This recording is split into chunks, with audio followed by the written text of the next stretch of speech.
धाकट्या राणी साहेबांना बोलवा. त्या पाचाडला गेल्यात असा निरोप दिलाय. अरे देवा, राणी साहेबी नाही त्या.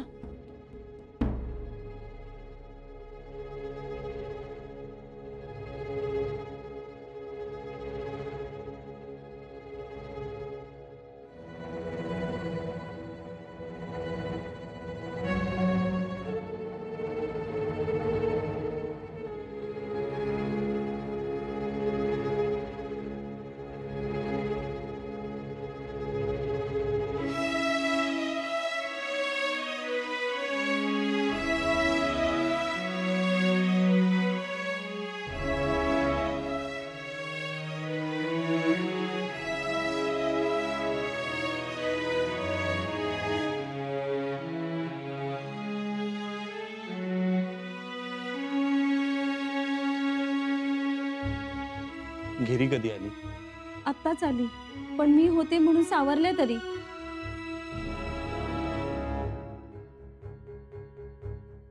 सकाळी खाण्यात काय होतं? निहारी? नाही, सकाळी त्यांनी काहीच नाही खाल्लं. हा, पण थोडंसं दूध घेतलं होतं. 2-3 दिवसापासून जेवणावर लक्ष नाही त्यांचं. डोकं दुखत होतं त्यांचं? म्हणजे तसं काही म्हणाल्या नाही त्या, पण चिडचिड सुरू आहे. झोप पण कमीच लागते त्यांना.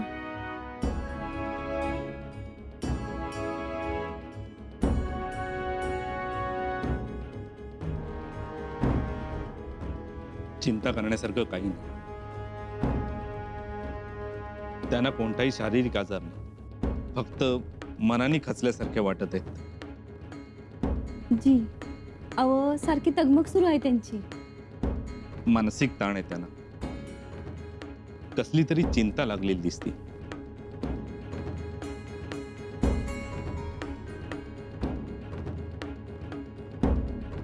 हे चाटण देतो, तेवढं मधाबरोबर देतात आणि काड्यासाठी चूर्ण पाठवून देतो. जी, ते सकाळ संध्याकाळ द्या, म्हणजे त्यांचा मानसिक ताण जाईल.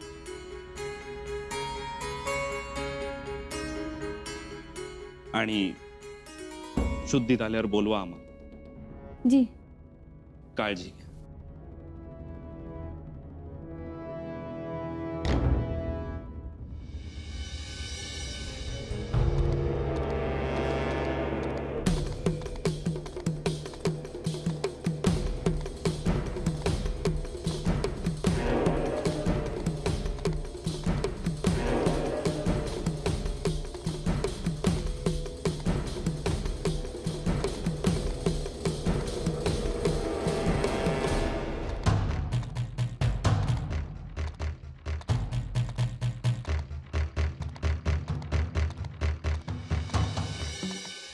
खरं तर आपल्याला अपेक्षित असणारी खबर चेकाळत यायला पाहिजे होती. मग कशात घोडा अडलं म्हणायचं? ते मी कसं सांगणार?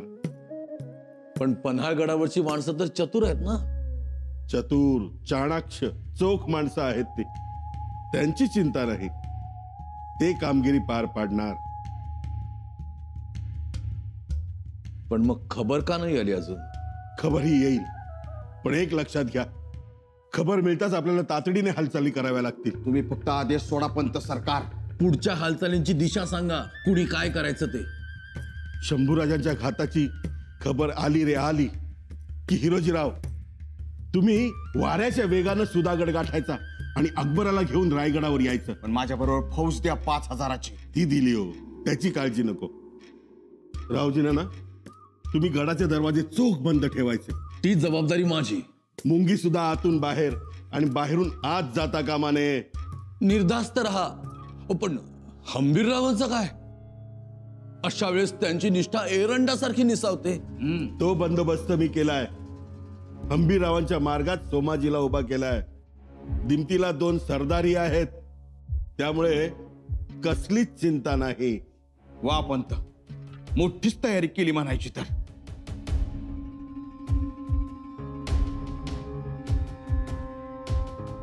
आता पेशव्याची वस्त्र घ्यायला तयार राहा हिरोजीराव. आणि सरनोबत कोण? सरनोबत काय पायलीला 50 आहेत. स्वराज्यात काय कमी आहेत का लोक? आता बघा, राजाराम राजेंची कारकीर्द मी कशी दिल्ली पर्यंत नेऊन ठेवतो ते. काय लागतंय त्याला? पंत पंत गडबड झाली. स्वयरा मातोश्री महालामध्ये घेरी येऊन पडल्या. काय?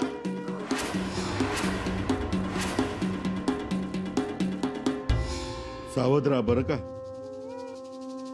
हा बुरुज ढिसार निघतोय की काय, हलतोय की काय याची शंका येऊ लागलीये मला.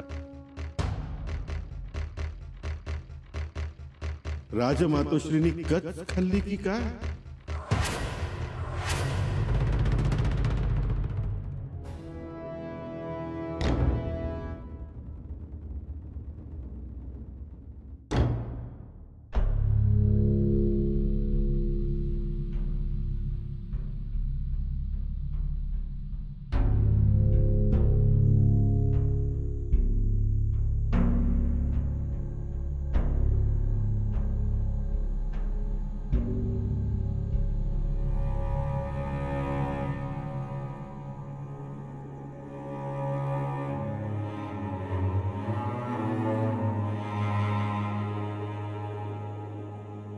आई जाणी आई, तुझी वाट चालून चालून दमले ग. अरे देवा, उन्हाच्या चटक्यानं माझ्या म्हातारीचं पाय पोळलं बघ. आता मी येऊ तर कशी येऊ तुझ्याकडं? तुझा नवस कसा फेडू ग बाय आता? काय ग, दमले ग बाय. आई आई आई आई आई.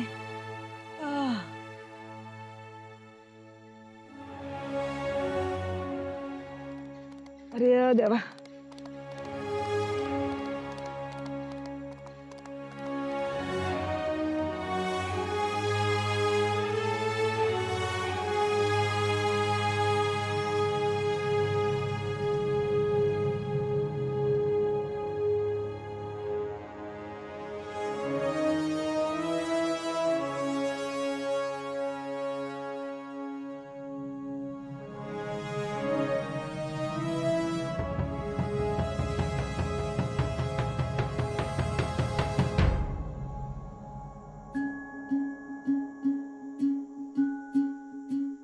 माय माय पाणी.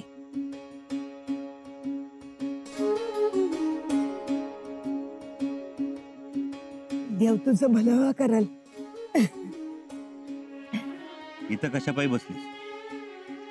ऊन जास्त आहे, सावलीत बसायचं. अरे बाबा, ही जणी आईची वाट आहे. सावलीत कशी बसू?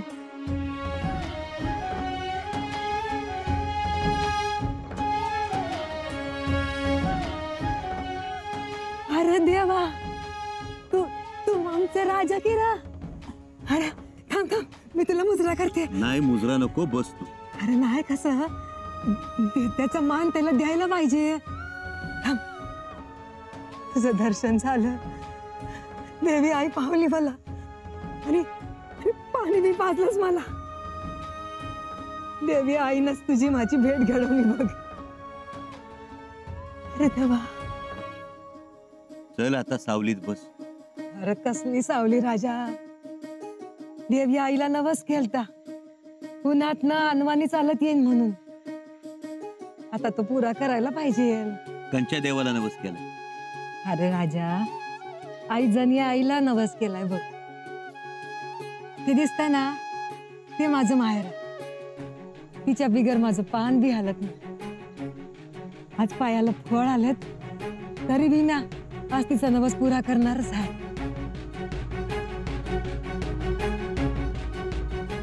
माया अगं, पायाला फोड आलं तुझ्या. पाय सुजलं तर कशी जाणार तू? आलं की जवळच आलं, आता जाईन मी. माया अगं, ते देऊळ मला बी माहिती. एवढ्या पायऱ्या कशा चढशील? ती शक्ती देईल तशी जाईन.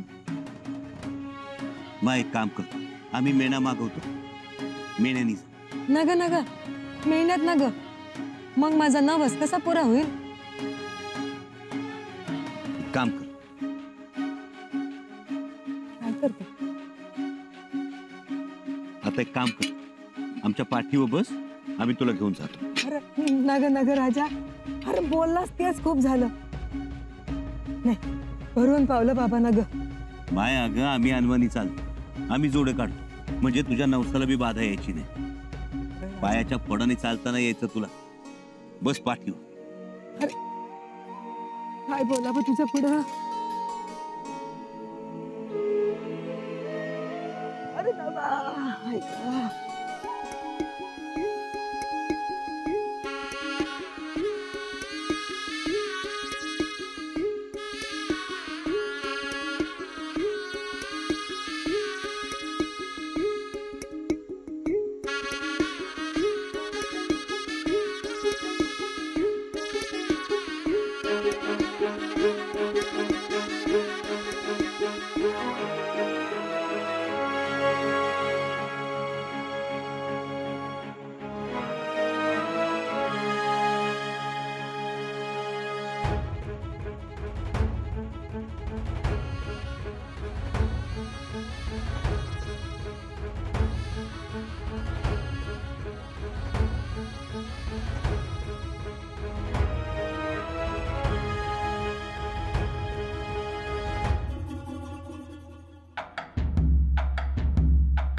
मुजरा सुरनीस पंत. चुकलं.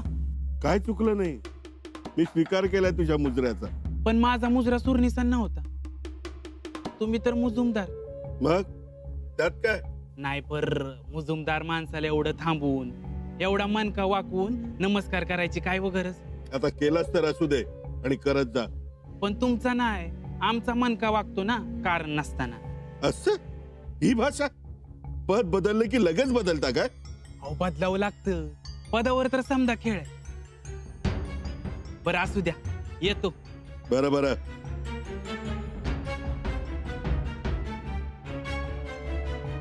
कधीतरी सापडाल्या अनाजीच्या तडाख्यात, तेव्हा ठरवेन मणका सरळ ठेवायचा की वाकवायचा ते. बस मा इथं बस.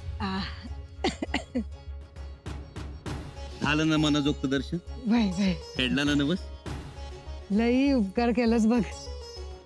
नाही अगं उपकार कसलं त्या, तू आम्हाला आमच्या आऊसाहेबांनी.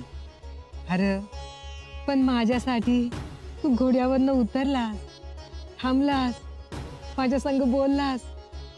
मला सांग, या कलियुगात कोणाला कोणा संग बोलायला सवड आहे का? पण नाही, तू बोललास, मला माय म्हणलास. लई गोड वाटलं बघ. अगं माय आमच्या आऊसाहेबांसाठी केलं नसतं वय? अरे त्यांची गोष्टच वेगळी. मी एक कुणबाऊ बाई, पण माझ्यासाठी असल्या भर उन्हात तापल्या फुफाट्यात पायातलं जोडं काढून अनवाणी चालत देवळापातूर आलास. माझी जन्नी आई सदैव तुझ्या पाठीशी राहील बघ. माय अरे आज सख्खी माणसं बी 4 हात लांब राहत्यात आणि तू मला पाठीवर बसवलंस. आजाच्या पाठीवर माझा भार. देव तुझं कल्याण करत. तुला कंची बी गोष्ट कंदी बी कमी नाही पडणार, तुला कंदी बी दुखापत नाही होणार. माझी जनी आई तुझ्या भोवती दुबार कुपान घालील. माय येऊ आता? येस मिळेल तुला. तुझ्या नावाची सासन काठी ऊच ऊच जाईल. माझं आयुष्य तुला मिळेल. राजा असून सुद्धा माझ्या पायाचं फोड बघून कासा वीस झालं पोट. लई चांगलं घडलं तुझ्या हातनं. पोरं बाळ सुखी राहतील तुझी. येतो, आशीर्वाद दे. सुखी राहा, बता राहो. जपून जा. राज, ज्या घोड्यावर तुम्ही स्वार झाला तो घोडा पडला, एकाएकी कोसळला.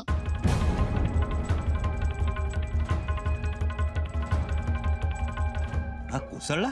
जी राजा, त्या घोड्याची नाल निसटली आणि घोडा बेशुद्ध पडला. वर मी मारबी लागला त्याला. घोड्याची नाल निसटली आणि अचानक बेशुद्ध पडला. चला काळजी? काळजी कसली? एवढी काळजी करताय? आम्ही काळजी करत नाही आहोत पंत. ते दिसतंय आम्हाला. काळजी करत नाही म्हणून सांगायचं आणि काळजी करायची. पंत, अहो, आम्हाला सगळं राजवैद्यांनी सांगितलंय. दडपण घेताय म्हणून. कशाला दडपण घेताय? अगदी निर्धास्त राहा. तुम्ही ते पत्र अकबराकडे ठेवायला नको होतं. अहो, त्याने ठेवून घेतलं आणि त्याची चिंता नका करू. तो आता आपल्या ऐकण्याबाहेर जाणार नाही. माणसाचं काही सांगता येत नाही. मागच्या वेळी एवढं चिडून सुद्धा शंभूराजेंनी आम्हाला फक्त नजरकैद दिली होती. पण यावेळी जर का शंभूराजेंना शंका आली तर? मागच्या वेळेला शंभूराजांना शंका आली त्याला मी कारणीभूत होतो. म्हणजे आबाची बैल न बाबाची गाडी, हाणणार सुका न सोडणार तुका, अशी परिस्थिती होती. पण यावेळेला कासरा बी माझ्याच हाती ठेवलाय. चिंता करू नका. शंभूराजेंचा राग तुम्हाला माहित नाही. रुद्र आहेत ते. रुद्र आहेत ते? मग त्यांची जागा कुठे? शिवपर्वतावर. हा ही शिवपर्वतच आहे. अहो, कैलास. कैलास म्हणजे? थोडक्यात म्हणजे बाळराजे इथे गादीवर बसले की ते कुठे जाणार? भस्म लावून कैलास आला म्हणजे कैलासवासीच होणार. पंत, तुमचं हे आतल्या गाठीचं बोलणं आम्हाला कधी कधी कळत नाही. मला एवढंच म्हणायचंय राजमातोश्री, पूर्ण तयारी केली आहे मी. एक कसर बाकी ठेवली नाही. पंत, बघा, नाहीतर. बघाच तुम्ही. इथे बाळराजे गादीवर बसतील पण ते काही झालं तरी मागच्या वेळेप्रमाणे ताव धरत येणार नाहीत. हे खास. माझ्यावर विश्वास ठेवा. पंत, अजूनही वेळ गेली नाही. आता कमानीतून बाण सुटलाय. आता माघार नाही. तुम्ही निश्चिंत राहा आणि आजारी पडू नका. आणि हो, काळजी घ्या.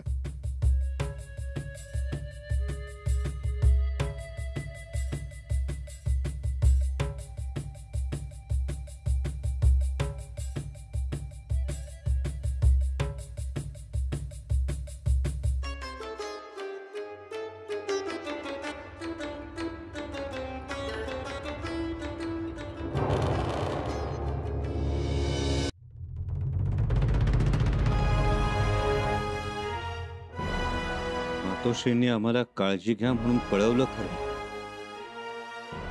पण आम्ही काही काळजी घेऊ शकलो नाही. आम्ही बेफिकीर राहिलो.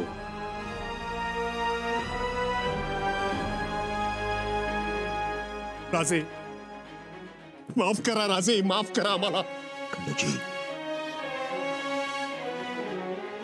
धनी, आम्ही बेफिकीर राहिलो. आम्ही काळजी घेतली नाही महाराज. आम्ही चुकलो राजे, आम्ही चुकलो. उद्या जर काही बरं वाईट झालं असतं तर काय बघावं लागलं असतं आम्हाला. एवढं सावध राहून देखील असं कसं झालं?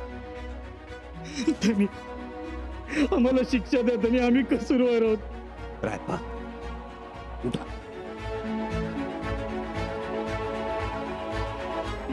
तुम्ही नका मनाला लावून घ्या. तुम्ही तुमच्या जागी योग्यच आहात.